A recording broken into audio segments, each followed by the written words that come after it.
바랍니다.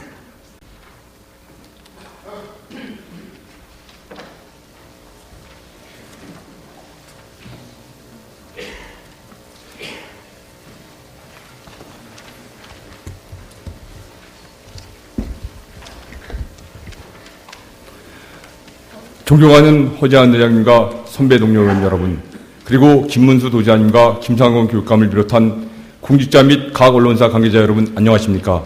용인 출신 경제투자위원회 소속 민당 오세영 의원입니다.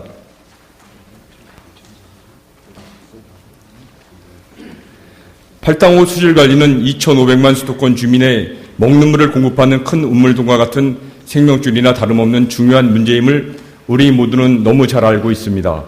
따라서 팔당호로 유입되는 각종의 하수, 폐수는 물론 소규모 하천까지도 오염 원인별 세심하고 엄격한 집중관리가 한순간도 소홀해서는 안 된다는 것도 누구나 다 아는 사실입니다. 왜냐하면 어느 한 분야에서라도 관리나 단속이 소홀해지면 수질은 일에 비례하여 나쁘게 될 수밖에 없기 때문입니다. 아울러 김문수 도지사께서도 취임 즉시 환경부에서 팔당수질본부를 독립시켜 한강수계를 관리토록 한 것도 그 중요성이 입증된다 하겠습니다. 존경하는 의장님, 그리고 선배 동료원 여러분, 본 의원은 이렇게 중요하고도 집중관리가 필요한 팔당호 내에서 벌어지고 있는 구 양수대교 철거공사와 관련한 환경 문제를 지적하고자 합니다. 건설본부에서 2009년 초에 발주한 구 양수대교 재가설 공사는 새로운 교량을 신설하고 노후된 기존 교량을 철거토록 한 건설공사로서 당초 설계 시에는 팔당호의 물 오염을 최소화하기 위한 교량 절단 관련 특허공법의 TDM 공법을 사용토록 발주되어 조달청 입찰을 거쳐 국내 대형업체가 낙찰되었습니다. 동건설업체는 설계 도서를 검토하는 과정에서 TDM 공법이 국내 현장에 적용된 사례도 없고 공사 기간도 예측이 불가능하고 환경 오염이 크다며 DWS 공법으로 변경을 책임 감리회사에 요청하였고, 건설본부에서는 설계 부위 검토를 책임 감리회사에 요청하여 책임 감리회사에서도 건설업체와 같은 사유를 들어 DWS 공법이 타당하다는 보고서를 제출하게 하였습니다.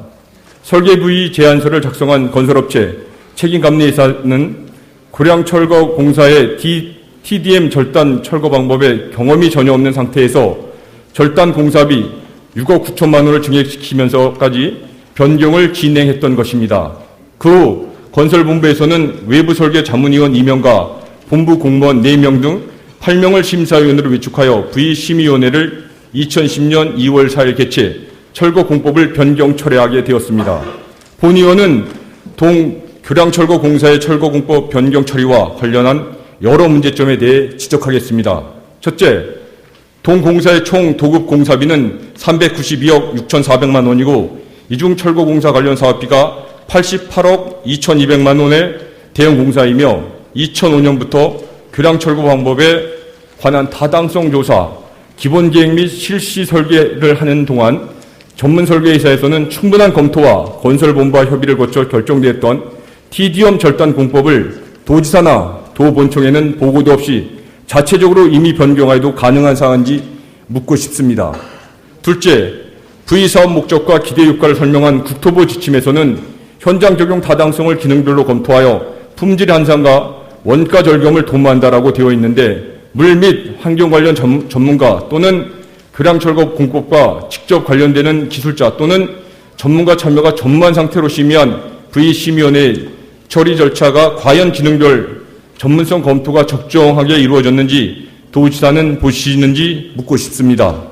셋째, 당초 설계된 TDM 공법의 시공 내용을 살펴보면 교량 원형 기둥마다 물막이를 만들어 물이 없는 상태에서 환경 박스를 설치, 그 내부에서 절단 등이 이루어져서 철거 과정에서 나오는 폐기물 등이 한강물로 들어가기에는 어려울 것으로 판단되는 사항이나, 병동동 공법의 경우에는 물속에서 철근 콘크리트 원형 기둥을 절단하므로 많은 특수 유해 폐기물이 물속에서 발생되므로 오탁 방지망을 2중, 3중으로 설치하더라도 환경오염 방지는 불가능하다는 것이 전문가가 아닌 누가 보더라도 비교가 가능한 상태임에도 시공사가 수질오염 문제보다는 공사 시공도 훨씬 용이한 공법으로 변경을 유도한 것이 아닌가 하는 의구심을 갖게 됩니다.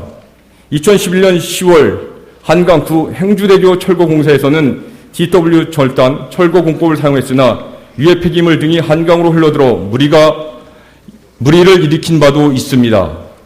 또한 당초 설계에 참여한 전문 설계 업체나 전문가의 의견 수렴과 심의위원 참여도 없이 수질 오염이 클 것으로 우려되는 공법으로 현경은 좀 더 신중을 기해야 기시공된 현장 확인과 충분한 비교 검토를 거쳐 처리했어야 한다는 생각이 듭니다.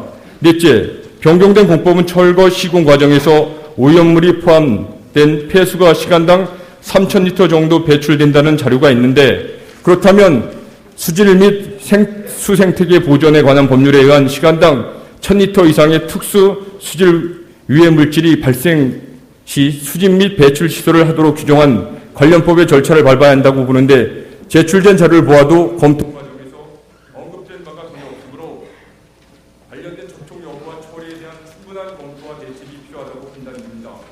다섯째, 이와 같은 문제들이 있다면 당초 설계 공법과 변경된 공법 등을 포함한 철거 공법들을 면밀하게 조사하여 본 현장이나 수질 오염 최소화, 공사기간, 공사비, 안정성 및 경제성을 다각적이고 전문적인 비교 검토를 거쳐 재결정하는 것이 타당하다고 생각됩니다.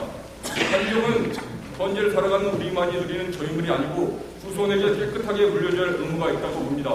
특히 탈당물은 먹는 물을 공급하는 수도권 주민의 건강과 관련된 매우 중요한 것입니다. 따라서 물 관리에 있어서 어느 하나 소홀히 할 수 없음을 제시하여 도시락께서는 다시 한번 도량철거 공법을 면밀하게 타당성을 재검토하여 환경오염 최소화와 먹는 물 관리에 힘써주시길 간곡하게 당부드리면서 본위원회 발언을 마치고자 합니다.